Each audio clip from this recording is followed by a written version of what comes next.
नमस्कार, उत्तराखंड समाचार में आपका स्वागत है। मैं कंचन नेगी। सबसे पहले मुख्य समाचार।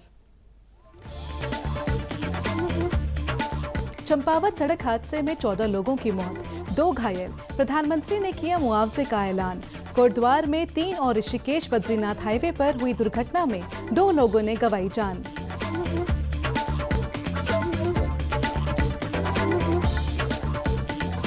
भारत ने संयुक्त राष्ट्र सुरक्षा परिषद के आपात सत्र में यूक्रेन रूस संकट का मिलकर समाधान निकालने और संयम बरतने की अपील की। एयर इंडिया ने आज से यूक्रेन के लिए उड़ानें शुरू की।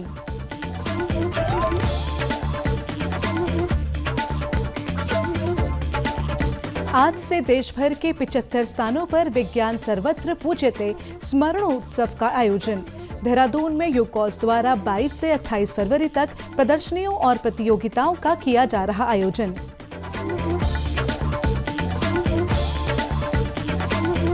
और अल्मोड़ा में त्रिस्तरीय कार्मिकों की निगरानी में की जा रही स्ट्रांग रूम की सुरक्षा। टिहरी में मतगणना के लिए प्रशासन की तैयारियां पूरी। पार्टी प्रत्याशियों के लिए भी की जा रही व्यवस्था। अब समाचार विस्तार से। चंपावत जिले के टनकपुर में एक भीषण सड़क हादसे में 14 लोगों की दर्दनाक मौत हो गई है, जबकि 2 लोग घायल हो गए हैं। दरअसल टनकपुर चंपावत हाईवे से लगे सूखी डांग डांडा मीनार मार्ग पर बारातियों से भरा वाहन अनियंत्रित होकर दुर्घटनाग्रस्त हो गया। वाहन में कुल 16 लोग सवार थे, जिनमें से 14 लोगों की मौत हो गई है। दुर्घटना में गंभीर रूप से घायल 2 लोगों को उपचार के लिए जिला अस्पताल लाया गया है, जहां उनका उपचार किया जा रहा है। वहीं प्रधानमंत्री ने हादसे में मरने वालों के परिजनों के प्रति अपनी शोक संवेदना व्यक्त की। उन्होंने दुर्घटना में जान गंवाने वालों के परिजनों के लिए PMNRF से 2-2 लाख रुपए की अनुग्रह राशि देने की घोषणा की। वहीं घायलों को 50,000 रुपए दिए जाएंगे। मुख्यमंत्री CM पुष्कर सिंह धामी ने ट्वीट कर पीड़ित परिवार के प्रति शोक संवेदना व्यक्त की है। जानकारी के मुताबिक हादसा बुड़म से लगभग 3 किलोमीटर आगे हुआ है। गाड़ी में सवार सभी लोग टनकपुर के पंचमुखी धर्मशाला में आयोजित विवाह समारोह में शामिल होकर घर लौट रहे थे। बीती रात करीब 3:20 के लगभग वाहन अनियंत्रित होकर गहरी खाई में गिर गया। मृतक ककनई के डांडा और कठौती गांव के बताए जा रहे हैं, जो आपस में सगे संबंधी थे। वहीं पुलिस अधीक्षक देवेंद्र पिंचा ने हादसे को लेकर अधिक जानकारी दी।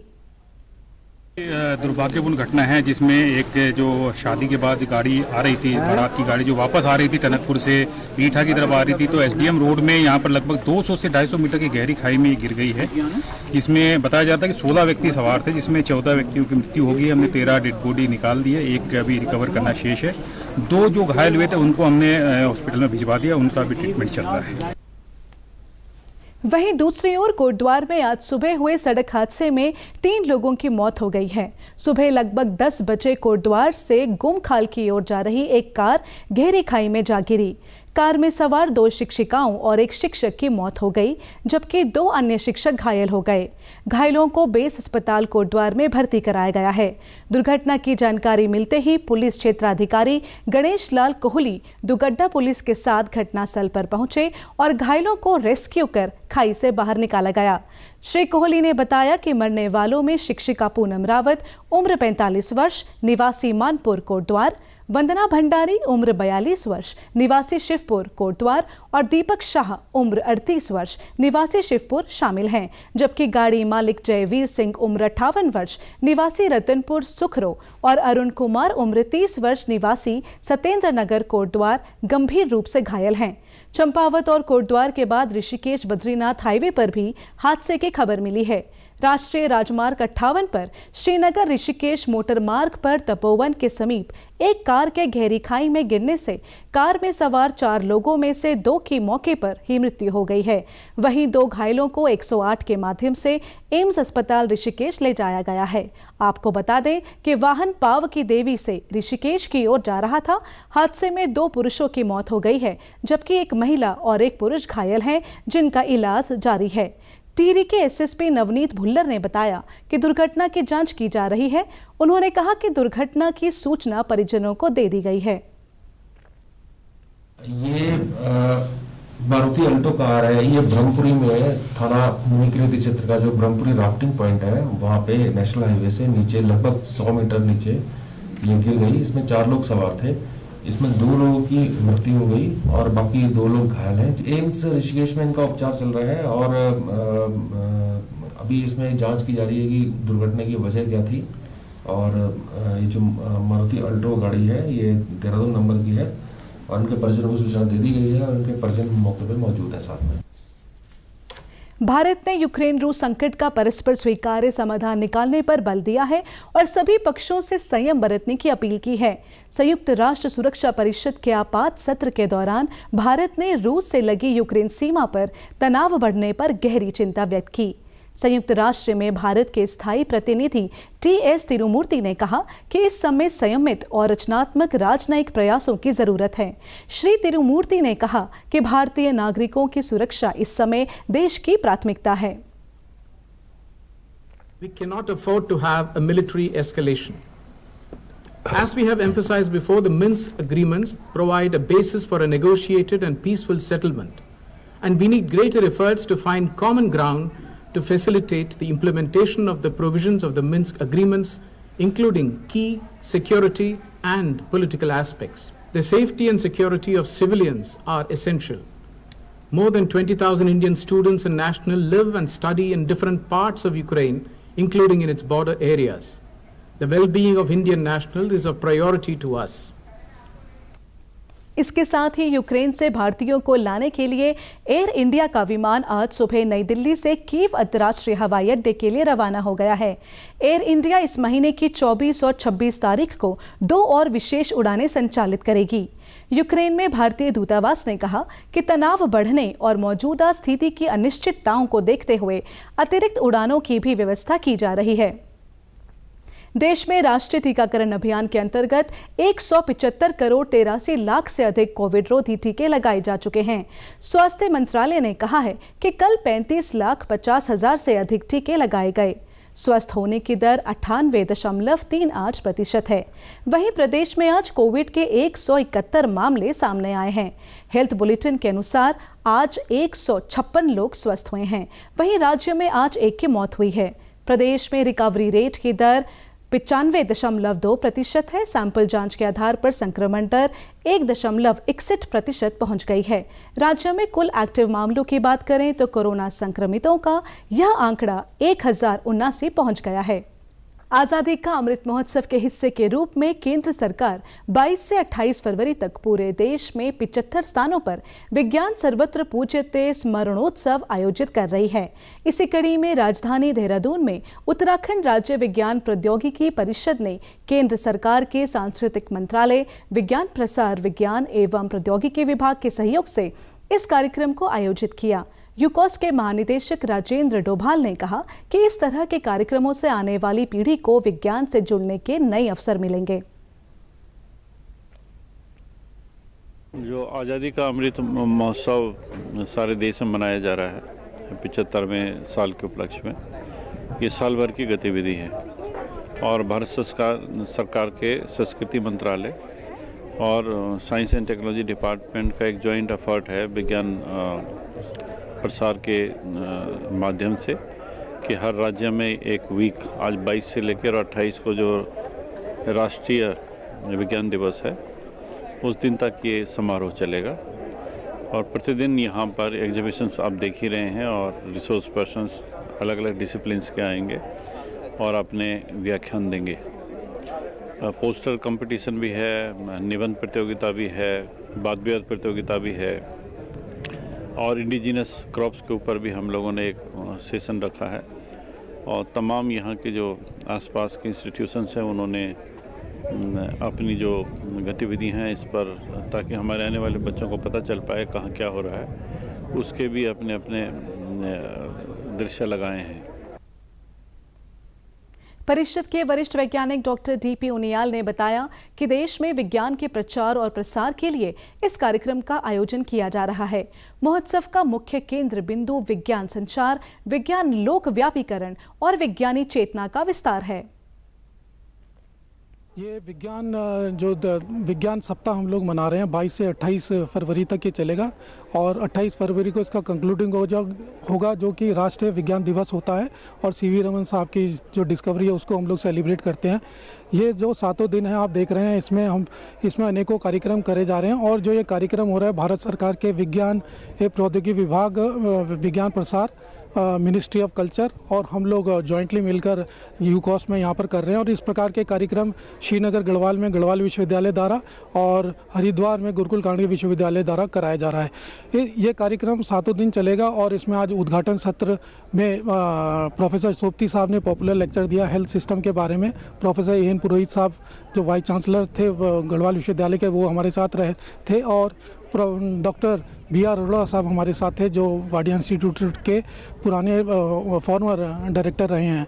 आज के कार्यक्रम में हम लोगों ने इसका विविध जो एग्जीबिशन है उसको शुरू किया है और एग्जीबिशन में आप देख सकते हैं विभिन्न संस्थाओं के जो जैसे DRDO, IRD, forest research institute, Indian institute of remote sensing, science and technology department और बहुत सारे NGOs हैं, उन्होंने अपने प्रोडक्ट्स को डिस्प्ले किया है। और इसके साथ साथ हम लोगों ने विशेष जो प्रदर्शनी जो है साइंटिस्ट की जो अचीवमेंट्स हैं या इंस्टीट्यूट्स के जो अचीवमेंट है जो कि विज्ञान प्रसार department of science and technology Bharat सरकार द्वारा हमें दिया गया है उसको भी डिस्प्ले किया गया है।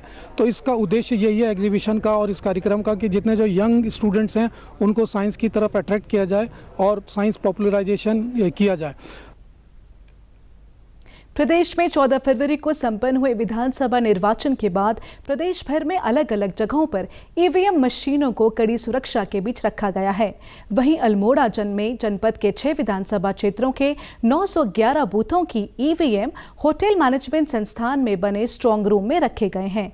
जिला निर्वाचन अधिकारी वंदना सिंह ने बताया कि होटल मैनेजमेंट संस्थान में बनाए गए इस स्ट्रांग रूम में त्रिस्तरीय कार्मिकों की निगरानी के साथ 24 घंटे CCTV कैमरे से नजर बनाई जा रही है।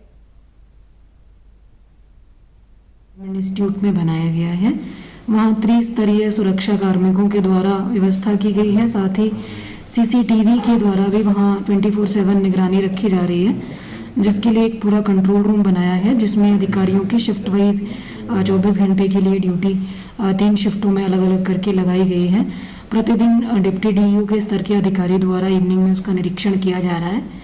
अभी वर्तमान में जो टीमें हैं वो 24/7 के आधार पर काम कर रही हैं। आपको बता दें कि अल्मोड़ा जिले में कुल 53.12% मतदान हुआ। विधानसभा क्षेत्र द्वाराहाट में 51.86%, सल्ट में 45.65%, रानीखेत में 51.7%, अल्मोड़ा में 58.68%, विधानसभा जागेश्वर में 55.55%, सोमेश्वर विधानसभा में 56.27% मतदान हुआ है। जनपद में 5,40,561 मतदाता थे, जिनमें पुरुष मतदाता 2,76,978 और महिला मतदाता 2,63,582 के साथ ही एक ट्रांसजेंडर मतदाता शामिल थे। वहीं अल्मोड़ा जिले में कुल 6 विधानसभाएं हैं। विधानसभा द्वाराहाट में 10, सल्ट और अल्मोड़ा में 9 प्रत्याशियों के साथ रानीखेत और जागेश्वर में 7 प्रत्याशी चुनावी मैदान में थे। उधर टिहरी जनपद में संपन्न हुए विधानसभा चुनावों के बाद जिले के 6 विधानसभा क्षेत्रों घनसाली, देवप्रयाग, नरेंद्रनगर, प्रतापनगर, धनौल्टी और टिहरी में 38 प्रत्याशियों का भाग्य ईवीएम मशीन में कैद हो गया है। ईवीएम मशीनों को कड़ी सुरक्षा के घेरे में CCTV कैमरों की निगरानी में रखा गया है। जनपद के 5,29,865 वोटरों में महिलाओं का वोट प्रतिशत पुरुषों की अपेक्षा अधिक रहा है। जहां महिलाओं का मतदान 62.97% रहा है, वहीं पुरुषों का मतदान 48% से अधिक रहा है। जिला निर्वाचन अधिकारी ईवा आशीष श्रीवास्तव ने बताया कि मतगणना के लिए 12 स्ट्रांग रूम बनाए गए हैं, जिनकी सुरक्षा की व्यवस्था पुलिस प्रशासन द्वारा की गई है। इसके अलावा मतगणना के दिन राजनीतिक दलों के प्रतिनिधियों के लिए मॉनिटरिंग की व्यवस्था भी की गई है। मतगणना के लिए 6 ACs में करीब 12 स्ट्रांग रूम्स बनाए गए हैं। सभी की CCTV के द्वारा मॉनिटरिंग हो रही है और सभी कैंडिडेट्स को अवगत करा दिया गया है कि वहां पर CCTV की मॉनिटरिंग आउटर कॉर्डन में वो कर सकते हैं, आकर के CCTV देख सकते हैं। और उसके अलावा किसी भी वक्त देख सकते हैं, 24 घंटे अगर वो वहाँ पर कैंप करना चाहें तो वो भी टेंट वगैरह की व्यवस्था है। तो इस प्रकार से समुचित व्यवस्था के संबंध में सभी अभ्यर्थियों को हम लोगों ने अवगत करा दिया है और बाकी मेरे द्वारा और आरओस के द्वारा रेगुलर स्ट्रॉन्ग रूम विजिट करके वहाँ पर सभी व्यवस्थाएं और सभी सिक्योरिटी और सीटिंग की व्यवस्था सब कुछ पूरी तरह से है, ये सुनिश्चित किया जा रहा है। परसेंटेज है वोटिंग का वो 55.57% है। इसमें महिलाओं की वोटिंग ज़्यादा रही है, हर एसी में डिफरेंट है काउंट, और पुरुषों की कम रही है। सबसे जो कम पुरुषों की रही है वो रही है जैसे प्रताप नगर, टिहरी, इन सब में, घनसाली में भी पुरुषों की बहुत कम वोटिंग रही है। वोटिंग परसेंटेज बढ़ाने के स्वीप में बहुत प्रयास किए गए थे, लेकिन संभवतः पलायन की वजह से हमने इतना कम से कम किया कि वोटिंग परसेंटेज का जो घटता हुआ ट्रेंड था वो नहीं दिखाई दिया और एक स्टेबल हो गया। भारत निर्वाचन आयोग द्वारा आगामी 10 मार्च को होने वाली मतगणना से जुड़ी विविध आयामों की जानकारी वर्चुअल बैठक के माध्यम से उत्तराखंड, उत्तर प्रदेश और पंजाब के विभिन्न जिला निर्वाचन अधिकारियों, रिटर्निंग ऑफिसरों को दी गई है। नैनीताल जिले से वर्चुअल बैठक में जिला निर्वाचन अधिकारी धीराज सिंह गर्ब्याल, उप जिला निर्वाचन अधिकारी अशोक जोशी समेत जनपद के सभी आरओ सहित निर्वाचन से जुड़े विभिन्न विभागों के अधिकारी उपस्थित रहे। बैठक में जानकारी देते हुए भारत निर्वाचन आयोग ने मतगणना के लिए मतगणना कार्मिकों, जिनमें सुपरवाइजर, काउंटिंग असिस्टेंट, एआरओ एवं माइक्रो ऑब्जर्वरों को उनके कर्तव्यों के बारे में आवश्यक जानकारी उपलब्ध कराई। वर्चुअल बैठक के दौरान मतगणना कार्य के डेमो के माध्यम से भी उक्त जानकारी दी गई। प्रदेश के राज्यपाल गुरमीत सिंह ने आज राजभवन उद्यान में कार्यरत श्रमिकों को पुरस्कृत किया। राज्यपाल ने उद्यान कर्मियों के अथक परिश्रम, लगन और कौशल की प्रशंसा की। इस अवसर पर राज्यपाल ने कहा कि राजभवन उद्यान के विकास में यहां कार्यरत उद्यान कर्मियों का महत्वपूर्ण योगदान रहता है।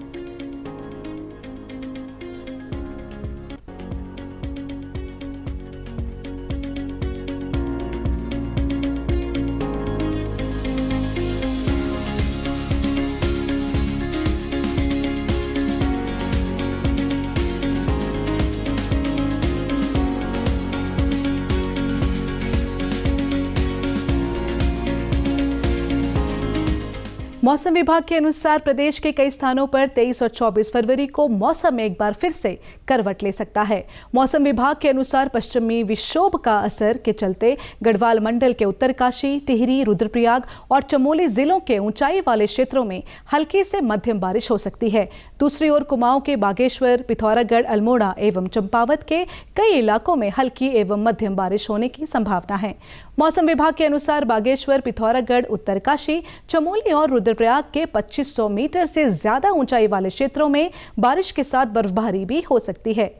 बारिश बर्फबारी की संभावनाएं हैं और इस दौरान 3500 मीटर से ऊंचे इलाकों में बर्फबारी हो सकती है। जो हल्की मध्यम तक की बारिश और थंडरस्टॉर्म एक्टिविटी जो है, तो वो कुछ जगहों में गढ़वाल रीजन है या फिर कुमाऊं रीजन के जो अंदर के डिस्ट्रिक्ट्स हैं उनमें वो रहेंगी। इसी तरह की सिचुएशन करीब करीब मैं कहूँगा कि जो है 23 तारीख को भी रहेगी। बाकी जो कुमाऊं क्षेत्र के जो लोअर रीजन है तो उसमें छुटपुटी एक्टिविटी होगी, कहीं कहीं पर ही होगी। और साथ ही मैं ये कहूँगा कि इसमें जो है जैसे थोड़ी ओलावृष्टि है कहीं पर एक आध जगह में जो है वो भी पहाड़ों में खासकर वो देखने को मिलेगी एक आध जगहों में। प्रदेश से जुड़ी अपडेट्स के साथ आप हमारे साथ जुड़ सकते हैं सोशल मीडिया के साथ ही। नमस्कार।